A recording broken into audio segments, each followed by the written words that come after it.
Participated yesterday in a 1-hour private workout in place of a formal pro day. Video of the workout, which took place with fewer than 10 people present, will be distributed to all 32 NFL teams. Our Laura Rutledge has been covering this from the moment of the injury back in November. Laura, what can you tell us about this private workout? Well, there are a few things, Greeny, and you saw a little bit of the video there. I think, first of all, they were under obviously unique circumstances trying to make this happen. So it's on a condensed field. That was the best possibility to try and make this happen, which was very important to them.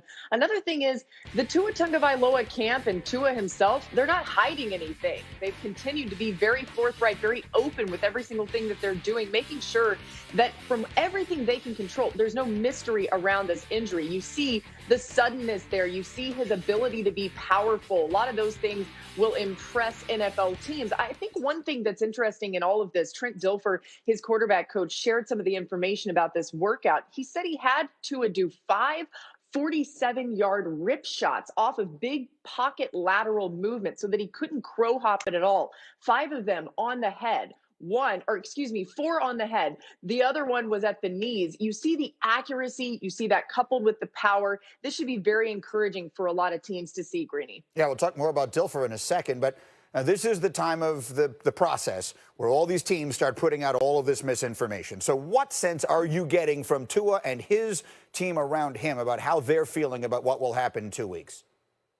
Yeah, they still feel very, very good. I mean, at the end of the day, the information that's been out there has been all about from the doctors who have been involved in the beginning of this, and they feel very confident with what's going on with Tua's hip. Once again, just to reiterate, Dr. Thomas Bird in Nashville was the one who conducted the voluntary medical recheck that Tua just did. He confirmed as one of the best hip specialists in the world that the hip is actually stronger than it would have been before. Same with the ankle injuries. So Tua and his team feel like they're in a really good position heading into this draft. All right, so we'll see. So that's a week from Thursday. In the meantime, you mentioned Trent Dilfer. He, of course, is a Super Bowl winning quarterback, and he has been working with Tua here. And he recently told the Washington Post, quote, "If he would have never gotten hurt, there would have been no discussion about who the best player in this draft is. He throws the football better than anyone throws the football. He throws better than Aaron Rodgers and Dan Marino.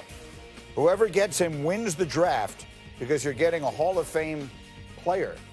I bring Lewis back into this. I have Bobby Carpenter with me as well here today. But, Lewis, I'll start with you. Throws the ball better than Aaron Rodgers and Dan Marino. What do you think?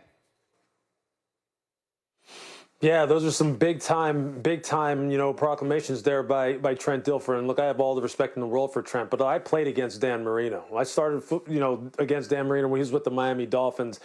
And Dan, no one walking the face of this planet may throw the football better than Dan at his height and in his heyday. So, look, I understand that Trent right now wants to make sure that people understand how much he believes in Tua, and I believe in Tua. Look, I've said, if it wasn't for his injury history, which obviously we can't ignore, I think that he would be the unquestioned #1 overall pick because he is a beautiful thrower of the football. He does have a lot of horsepower in that arm, combined with tremendous touch and accuracy.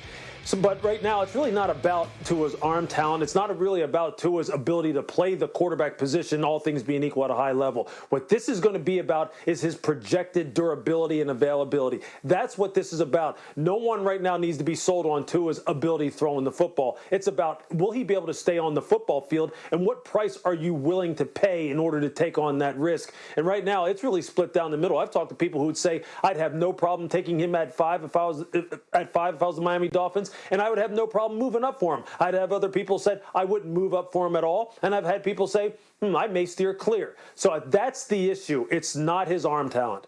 Bobby, what would you do? What side of all this do you fall on? See, I look at players and you evaluate them for the draft, Mike. You're looking at guys and you draft traits. And Tua has unbelievable traits. He has traits of Dan Marino. He has traits of Aaron Rodgers I played against. He can move around. He has a strong arm. He has all of the things that you like.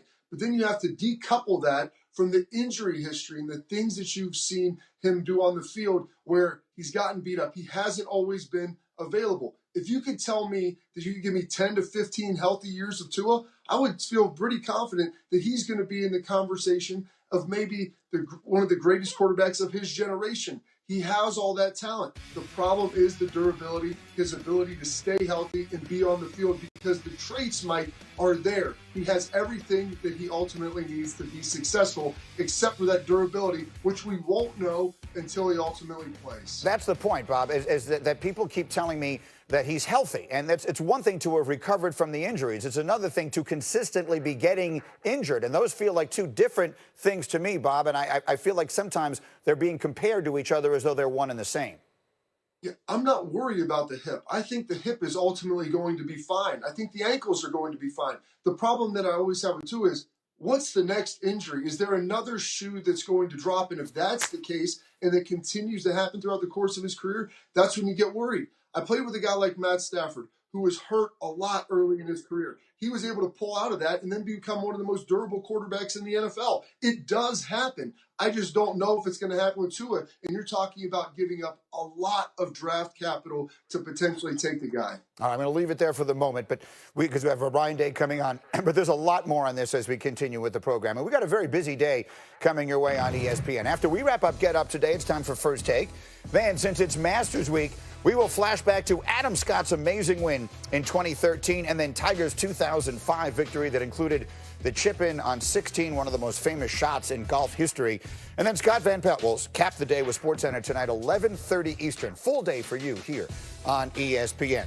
As we continue next, Justin Fields and Ohio State are dealing with an uncertain spring and summer, just like all teams. How is it affecting their preparation? Ryan Day, head coach of the Buckeyes, will join us live next. But before that, a little sneaky hembo for our friend Bob Carpenter. Ohio State is projected to have 2 players drafted inside the top 5, which was the last school to do that. Sounds easy. It isn't. Answers next. Get Up with ESPN.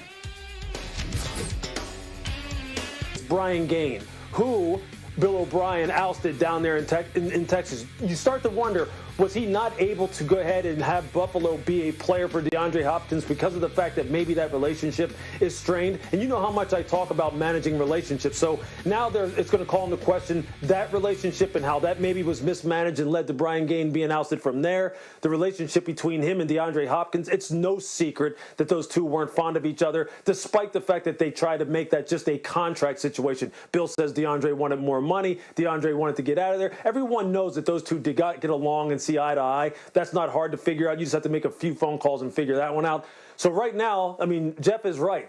This is not about Bill the coach. This is about Bill the GM. This is about Bill the deal maker. And right now, look, you could look at the deals that he has made going all the way back to last year and go, he needs some help, and they better get it fast. So, Booger, let's be reasonable here, or let's be fair. The entire list of coaches who have won 4 divisions in the last 5 years is Bill Belichick, Andy Reid, and Bill O'Brien. So for all of the criticism, he's obviously doing something right. Where does the truth lie in all of this? Well, Greeny, I think he's done a really nice job at being a coach and bringing Deshaun Watson along. But it's going to be hard to separate Bill O'Brien and the job he's done as a head coach with some of the trades that Bill O'Brien has made, because from a relationship standpoint, being a GM and being a head coach are very, very different. And I just look at this last trade. I mean, once you get past the picks and all that, he basically traded DeAndre Hopkins for Brandon Cooks and David Johnson. So you traded a legit #1 wide receiver for a wide receiver with a worse contract and an injury history from a standpoint of concussion. So I just don't understand how that makes sense. And I know Deshaun Watson, to me, that's the biggest factor in all this. We can debate Bill O'Brien, we can debate his relationship status and his prowess as a GM or a head coach, but Deshaun Watson is still there. So what is the message to your young superstar quarterback when you're trading away arguably one of the top 3 receivers in football? So I'm not sure what he's doing, but I know this. He's got to fix a lot of things once this pandemic gets back and he can come back and sit down and talk to his team, because if I'm on that team, Greeny, I want a lot of answers, and I want to hear them directly from him. Now, Bill O'Brien was beating the Kansas City Chiefs, the eventual Super Bowl champs, 24-0 in a playoff game in January. Boy, does that feel like a very long time ago. We're just getting started. Tons coming your way on this Friday as we get up with you. Coming up, is Tua a generational talent? Is he the riskiest pick in draft history? Is he both? We'll tell you why all of this is not as simple as it seems. And then Chase Young, Jeff Okudah, teammates at Ohio State, expected to be 2 of the top 4 picks in the draft. What makes them great? We'll ask their coach, Ohio State's Ryan Day, live with us in this hour of Get Up on ESPN. Why do we love Car Shield?